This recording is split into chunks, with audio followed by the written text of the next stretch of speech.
When you have the choice between maybe a PPO plan and an HSA eligible health insurance plan, how do you make the decision? Is it just an emotional thing, or is there more to it? There actually is. I'm going to help you make that decision and more coming up.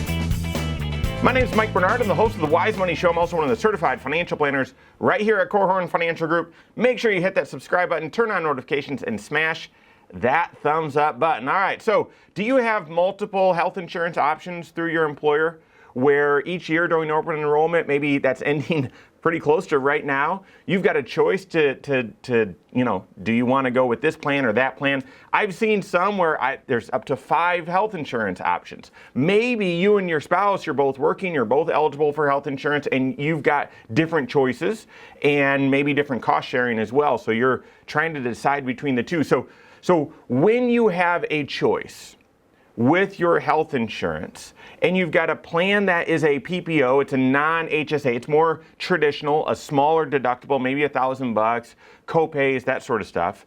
And then you've got a HSA eligible high deductible health plan. How do you choose between the two? Is it just emotion? Well, do I think I'll get sick a lot or not? Or when I do get sick, am I going to want to pay a bunch out of pocket or do a copay? Is it just emotional?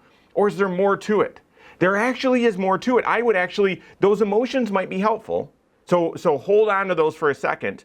But we're going to start with the math to determine, well, let's compare the cost, the true cost between these options. All right, when you're doing so, you've got to see which plan is cheaper, okay? So the very first step with that is you're going to look at your normal premiums. What's the premium? And based on employer, they either tell you it's this much per pay period, this much per month, or whatever it is. But create on Excel or just by hand or whatever, create a list like on one side, all right, what's the total annualized premium cost for that PPO plan?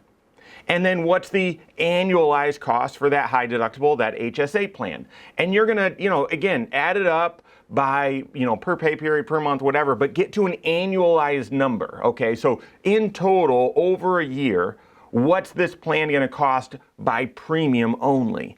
And you're gonna see that the HSA plan is gonna be cheaper, okay? And that is consistent with what would logically make sense. And that is that if you're healthy and you're not going to use your insurance much, if you're just paying your premium, the high deductible health plan, the HSA eligible plan should be cheaper, okay? So that's the first step. All right, next, you've got to assume then that your upcoming year, this next year, you're going to be very unhealthy.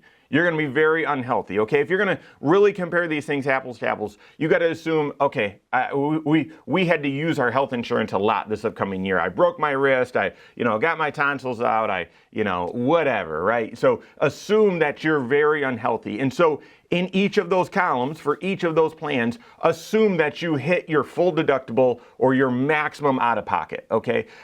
With your PPO plan, your deductible is likely going to be smaller, and then you're going to have a bunch of copays, and then they're going to say, okay, your max out of pocket is X amount. So add on top of that premium, the annualized premium, your max out of pocket. Okay, and put some notes in there for how much total total medical charges you'll need to have, health insurance charges you'll need to have in order to hit that max out of pocket, just so there's an awareness. But then same thing on the HSA side. All right, so it's wildly unhealthy year.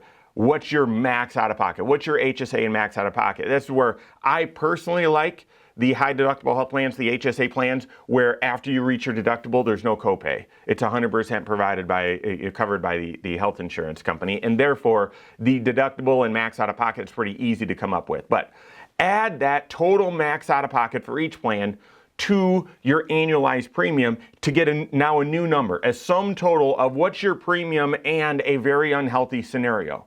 In that, when you compare side by side, likely the PPO plan is going to be a little bit cheaper. Likely. I don't know your situation and how your employers, factored the costs and done their cost sharing, but likely the PPO plan is going to be a little bit cheaper, and that is in line with the logic that, well, if I'm really unhealthy or if I have an unhealthy year, the PPO plan is going to be cheaper because my deductible won't be as high. But wait, there's one more step. That's not the last step in the math and the geeky formula to determine whether an HSA plan or a PPO plan is better, how you compare the two. The last step is within an HSA eligible high deductible health plan, you can actually contribute dollars into an HSA. And when you do that, you get a tax deduction, federal, state, if you pay state taxes, but also you get a deduction from FICA if you make your contributions directly out of your payroll. So again, assuming in this unhealthy scenario, what if you contributed money into your HSA before you had all the expenses? So you actually used the HSA plan that you're eligible for from this high deductible health plan. We have to make that assumption as well, because otherwise, if you're not going to, then it's going to be pretty clear, okay? The benefits of the high deductible health plan is the HSA that you get to use. Then on this scenario, on the HSA scenario, assume that you make your max contribution to your HSA and calculate what the tax savings would be. For 2022, the family contribution for an HSA is $7,300. It's more than that if you're age 55 or older.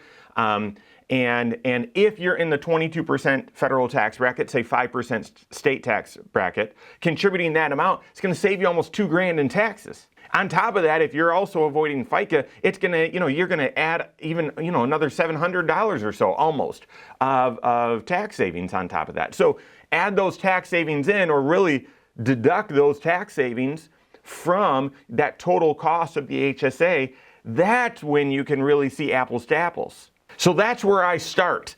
And you might say, I would have finished way before that, because that sounds grueling and terrible. I know people are wired different. I love that. I'm trying to make this an objective choice for you. And so that's where I would start then. Before I would let my emotions get in the way, like, well, we might be having a kid this year, or yeah, the last couple of years we've been pretty unhealthy, or we've got a couple of youngsters and they get in trouble, and one of them's likely to break something or get strep throat or whatever. And so before I would let those emotions involved in the equation, I want to invite the emotion in of which one's cheaper. Okay, which one's cheaper? And you've got to assume that the HSA plan, if it's going to be a really healthy year, which you don't know, is going to be cheaper from a premium standpoint. And if you make that contribution into your HSA, you're also going to get the tax savings. The HSA plan likely is going to be the cheaper option. If it's a very, very, very unhealthy year, now the PPO starts to look attractive. But if you contribute to the HSA, guys, from what I found, and you've got to do the math for your own situation, when you're comparing those two and you add in the total premium cost plus a really unhealthy year, you max out your health insurance, but then that HSA savings that you get, oftentimes the HSA is going to be cheaper for you even in the most unhealthy scenario.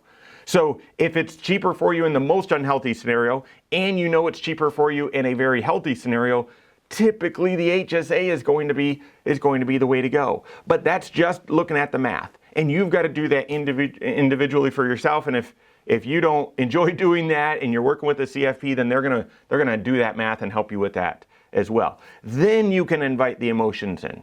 Oh yeah, we just had a diagnosis, and we're gonna have lots of medical expenses coming up, and so yeah, while the HSA plan might be cheaper in the long run, I don't have the cash up front to fund that HSA.